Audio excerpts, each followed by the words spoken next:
was nothing and I knew nothing, and it was very aggressive, and I'm not an aggressive person. I was very much out of my comfort zone already, and I just wanted to go home.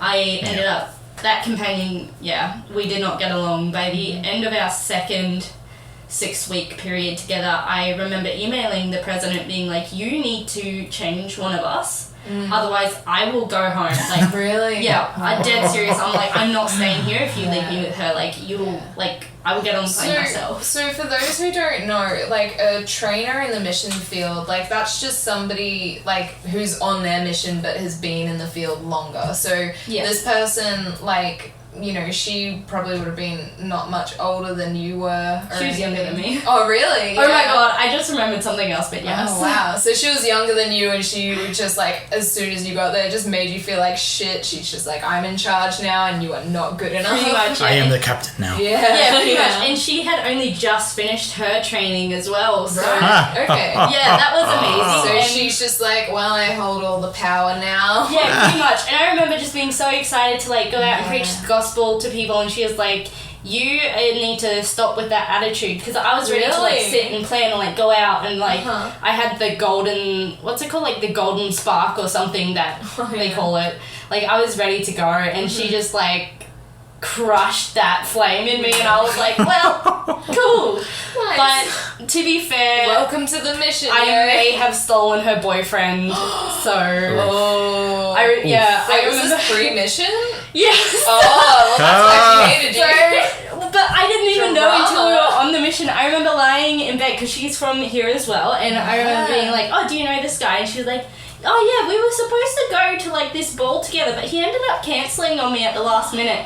He had cancelled on her because he wanted to go with me instead. He had asked her before me and then met me and was like, I don't want to go with you. And after she found that out, she had one of his hats that she would just wear all over the flat to, like, I don't know, assert dominance or something. And she'd always be like, well, when I get home from mission, we're going to get married, so don't even get your hopes up. And then literally, like, 2 weeks later, 2 weeks after, like, P-days of emailing, like, personal days where we get to email and stuff. Yeah, it's not the only day you guys are allowed to pee. Yeah.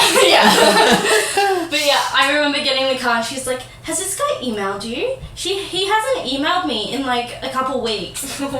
He had sent me multiple emails, like, just that week. And I was like, I knew she was a really aggressive person, and so I just didn't say anything because it wasn't worth the argument. I was like, no, he hasn't sent me any messages, not at all. And then, like, literally she sent him letters and packages and, like, all this shit, and I was like, fucking hell. My days. And so I had stolen her boyfriend / what she thought was her future husband, but actually he was not keen with that. So I felt a little bit bad, but I was also like, you're such a bitch. Like, shut up. Didn't really care. Maybe it's worth giving a little bit of background on the process of being a missionary, what the day-to-day is like. Oh, yeah. Like, because there's terms like P-Day. So for P-Day, preparation day. Is it preparation day or personal day? Preparation day. Oh, yeah, there we go. That's the one. I used it as a personal day. I did not care. So you get 1 day a week. For me, it was Mondays. To go out and this is the day you can do the shopping. It's the day you can do the flat cleaning, like proper cleaning. You get a 1 day weekend. Yeah, it's your 1 day weekend to get every single thing done. The only day that I could contact my family. I had an hour during that day to contact my family, send emails to friends and that type of thing, post the letters, because I wrote letters during the week, but I could only post them on P-Day because it's the only day you had. What? Yeah. That's weird. Yeah, and so that's it. You have the 1 day, and it's not even a full day. Yeah. Like, you still got to do all your studies in the morning. So you get up in the morning at 6:30 every morning. You do your exercise for half an hour, which, to be fair, is the worst part of the day. And then you have your breakfast for another half an hour, get dressed, get ready, and then you got to be in full uniform. And then you have your personal study for an hour. It was an hour? Yes. Yeah, an hour, and then personal, another... And then an hour companion. Yeah, an hour companion. So then 10:30, you're done, you're ready to go. You got to hit the door at 10:30. Yeah. And then you're out in the street all day. right up until about, you have to be home by 9 o'clock at the latest. You're allowed to get home half an hour early if that's how it works out, but you have to be home by 9 o'clock. And then you've got to do your study at the end of the day, wind down, write a journal, that type of thing, plan for the next day. And then you get half an hour to wind down and get ready for bed, and then you get exactly 8 hours sleep, and you get up and do it all over again. So so preparation day was that one day where you got to do the stuff you needed to do, and you only got till 6 o'clock. So from 10:30 to 6, you had to cram everything in. Like, I remember having to walk all the groceries home. I didn't have any areas that had a car. There was like, they sent me down south to do some stuff. They gave me a car for the day, but that was it. I had to walk or bus everywhere. It sucked. The schedule is so strict. There's no wiggle room. Did you find that? Yeah, I really struggled, and like, I have anemia as well, so my body doesn't produce iron, which means I don't have the same energy level as a regular person. I struggled, and like, you only get, what was it, like an hour? At the start of my mission, you got an hour lunch, and then in my third 6-week period, they actually changed it, so you only got half an hour lunch, but you could be home a half hour earlier. And so I really struggle with that, because I would spend my lunch trying to have a nap. So essentially, like, you're up at 6:30. You're, like, basically getting ready for the day. You're doing, like, 2 hours of study. So from about, like, 8:30 to, 8:30 at night or 9 p.m., like, you're working, and you're only allowed to have, that 1 hour lunch break. If you're lucky. Like, I was lucky half an hour. Most of the time we ate in the road. Because it was so long to get back to the flat, you'd chew up your whole lunch break. I was lucky enough to have cars for half of my And that's mission. like, and you only have one personal day. So that's like, that's insane. Like, that's so much work, over, like, it's 6 days more than full time. Like, that's, wow. Yeah, I remember in, like... I didn't realize it was so full on. Like, it's fucking insane. You get no room to breathe. I remember lying in bed, and I'm the kind of person, like, I'll lie in bed and, like, imagine scenarios. But I remember, like, my third week out in the mission field, lying in bed and being like, I've been so tired and exhausted from this that I haven't had, like... Like, I've just fallen straight asleep, which I never do. It takes me hours to fall asleep, but just as soon as my head hit the pillow, I was out. I'm the same. Like, there were nights I would fall asleep crying because I was just so utterly shattered. Like, it's just, you have nothing left in the tank. Nothing. And you can't call people either unless it's your, like, personal day. I think that would have been, like, really hard, because... I mean, I think about how often I call people now just in my day-to-day life. Like, I've been talking a lot to my sister lately because, she's going through pregnancy, and that's got, like, a lot of updates and stuff. But, and other family members and friends and stuff. Like, it's always great at the end of a, like, shitty day at work to be able to call someone and just be like, oh, man, so, like, this happened, and, like, I just needed to rant to get this off my chest. And I guess... if you're in a situation where you can't do that, I imagine that would be really hard. Like, like, your companions can change every 6 weeks. And you start to form a bond with somebody, and then you're just, like, sent to go be with somebody else. And a lot of them you don't gel completely with, and so you don't trust them enough to talk about that personal stuff, and so you don't have anyone except your journal. And the Lord to pray to. The Lord will hear all your problems. It's fine. He won't offer advice or any sort of comfort, but that's fine. Literally, I would just cry for hours in the shower, and just because I hated it and just wanted to go home, and just was not okay with any of this. Man, I mean, they just work you to the bone. Damn. Pretty much. So, I guess, like...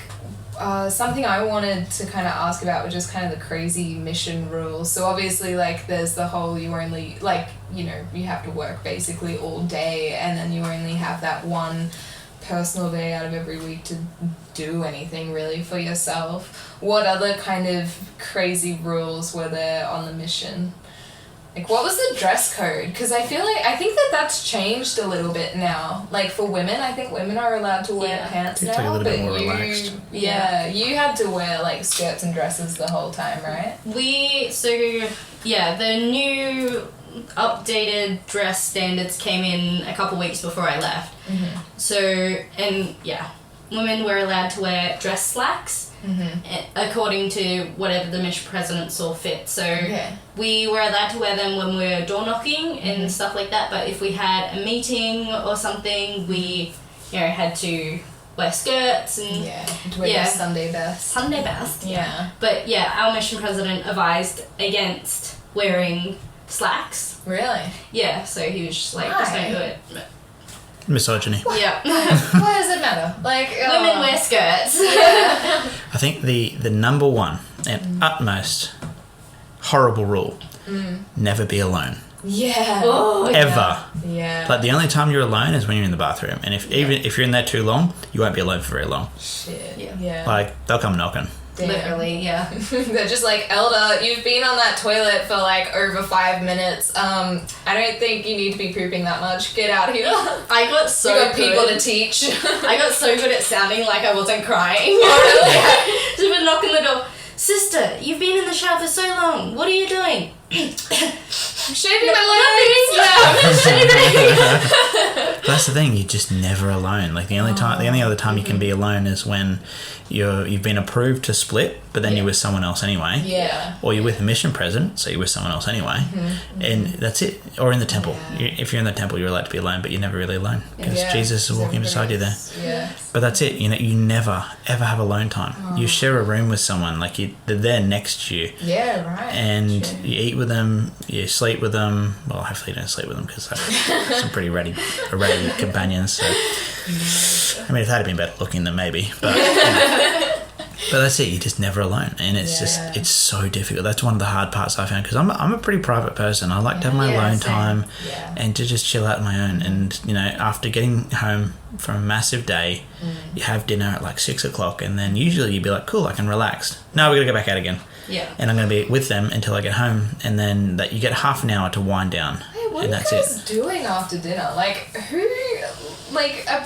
are missionaries knocking on doors like late at night? It's the worst time. Mm-hmm. God. Because you still have to be out there doing stuff. Yeah. Like, ideally you want to try and find like members places to go to. Yeah. Or schedule appointments. If you can schedule appointments for nighttime, you don't have to wake people up at 8:30. Yeah. Because you're going to wake people up. Because I can imagine just like some poor mother coming to the door who's like just put the kids to sleep or something and being like, you guys just woke up my kids. It happened to me so many times, and then they would get angry. The worst feeling. Yeah. Because I had a companion that was very strict on, like, we have to do 8 hours of attracting every single day. Oh my god, I would try so hard to schedule appointments for that later time because I knew if there wasn't any appointments then we would be tracking, we would be waking up people's children. Yeah. And my companion didn't care because those were the rules, that's what we had to do. It also seems kind of dangerous as well. Like, two young women just wandering the streets at nighttime. Like, there was multiple times, because in one area we were also with the assistant to the presidents. I remember calling them and being like, yo, like, I don't feel safe. I am calling a member to come pick us up. And then being like, sisters, like, you're not supposed to. I'm like, okay, well, that is stupid. I am not putting my safety at risk. Mm-hmm. I called you out of courtesy to tell you this is what I'm doing. I was not asking your permission. Yeah. And they're like, oh. They learned very quickly that I was not going to put up with their bullshit. Yeah. Oh, that's good. Yeah. What a wild time. Yeah. Any other crazy, like, mission rules? I know that you guys weren't allowed to go swimming or anything. Yeah, we don't have to go swimming because the devil controls the water. He will drown us. He'll take the missionaries away. I think it's just because some people are really stupid and that's why they put that rule in. Yeah. But they gave us the proper answer. What else did we have? I had a rule. We were only allowed to be in the member's house for 15 minutes. Really? For lightning visits, and we were not allowed to be there for dinners. And the area I was in was, like, super Polynesian, and so... That's not at all the experience that, like, my ex-husband had, because he served in the same area. Yeah. Oh, right. Mine was different as well. Yeah, so we weren't allowed in the members' homes, and in an area that was so full of Polynesian people who loved the missionaries and just wanted to feed us and make sure we were well, and to have that super strict companion that would show up and